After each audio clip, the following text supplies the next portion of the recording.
ఒకరోజు ఒక వక్త మాట్లాడుతూ తనతో ఉన్నవారిని కొన్ని ప్రశ్నలు అడుగుతూ ఉన్నాడు.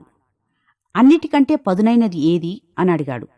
వారు కత్తి అన్నారు. కాదు, నాలుక అన్నాడు.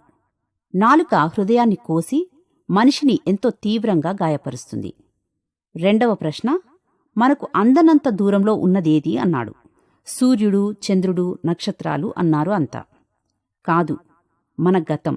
గతాన్ని ఎవ్వరూ ఎప్పుడూ అందుకోలేరు అన్నాడు. మూడవ ప్రశ్న, విశ్వమంతటిలో సుదీర్ఘమైనది ఏది అన్నాడు. పర్వతాలు, భూమి, సూర్యుడు అని ఆయా జవాబులిచ్చారు. కాదు, లోభత్వం లేక దురాశ అని జవాబిచ్చాడు ప్రసంగికుడు. ఇక నాలుగవది మరియు చివరి ప్రశ్న, మనిషికి బహు సమీపంలో ఉన్నదేది అన్నాడు. తల్లిదండ్రులు, స్నేహితులు, జీవిత భాగస్వామి అని అంటూ ఉన్నారంతా.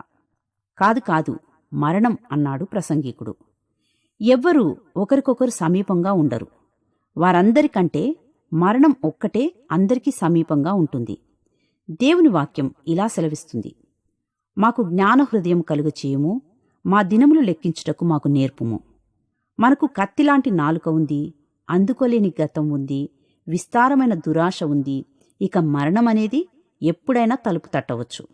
ఈ విషయాలను మనస్కరించి దేవుని సమీపించి గమ్యం చేరుట కొరకు సిద్ధంగా ఉందామా?